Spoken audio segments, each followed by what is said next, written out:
Welcome back to Market on Close. I'm Marley Caden. We've just gotten earnings from two of the Mag 7. We have Tesla and we have Google, of course, Alphabet. Also got IBM in there as well. Joining us to break it all down and talk financial advising is Ben Sullivan, the Chief Investment Officer for AE Wealth Management from the New York Stock Exchange floor. You know, a very busy afternoon for you to be with us. We really appreciate you being here. Of the earnings that we just got, I'd love to know which stood out to you more, Tesla or Google? Yeah, thanks for having me, Marley. I would say I was more interested by Google. I thought that the way that the street was going to be hoping to look for is what were they going to advertise as far as capital expenditure. That obviously is estimated to go up. I think that's really important. You saw the market kind of sell off right after they reported that, but I think I expect that to translate to stronger earnings growth and participation on the upside going forward. I also think that Google has laid a great roadmap. Their management team has really illustrated what it's like to engage these startup AI firms, what it looks like to onboard their cloud services. We're continuing to see strong growth there that I think is really promising. You know, it's interesting, you know, as we look at their ad and their cloud units, you know, we saw the second quarter estimates topping everything, boosting spending plans here. As far as the ad story, you know, what stuck out to you most in those numbers? Yeah, I think it just shows that they're resilient. I think that it shows that Google has a plan to kind of combat this going forward. I think what I read into earnings, especially for these AI-related technology companies, especially for a company like Google, has some big structural challenges dealing with search, obviously with things like Perplexity challenging them, and how are they going to continue to navigate and monetize that? I think it shows them continue to engage really healthily and that they have a wide moat that's going to allow them to continue to be competitive going forward. And I'd also like to get your thoughts on their capex. You know, as I'm looking at their capex numbers, they're saying they'll be about $85 billion compared to the $75 billion that the company had guided earlier this year. You know, likely most of that driving as they try to keep up in the AI race. You know, is that what you think caused the drop off when we first got these numbers? Yeah, I think early on in quarter one, we saw investors respond positively to higher than expected capital expenditure quotes. But I think what we've started to see now, and I think will be really important for all these companies to lay a clear roadmap for investors is, does a growing expenditure translate to profitability in the long run? And all I think you're seeing is investors sort of short-term reacting to more expenses without necessarily seeing the revenue right away. But I do expect it to translate into profitability in the future in the case of Google. And so now let's move on to Tesla. You know, not great numbers. They're falling short second quarter for estimates here. Brand sentiment, rising competition in the auto sector, you know, creating some issues for them. But the market's not mad about it. You know, what stuck out to you here?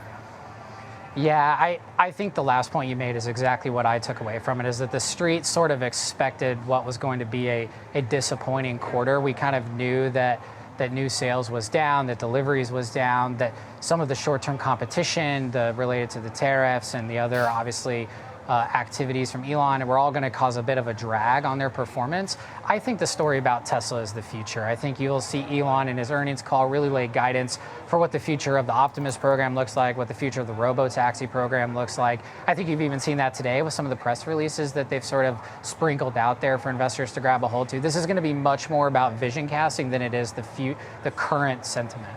Well, certainly. I mean, and that's what so much of Tesla's valuation is on, is the future and their potential. And one of the things everyone was mentioning as we talked to Tesla today was when we might hear more about this potential affordable vehicle that might be coming. And this is one of the things they just sprinkled out for us, that they are expanding the vehicle offering. The first builds of that affordable model done. They're hoping to have it released by 26. You know, how much of this is sort of covering over the bad numbers that were expected as we wait to hear the call and what they might guide about robotics future and AI future?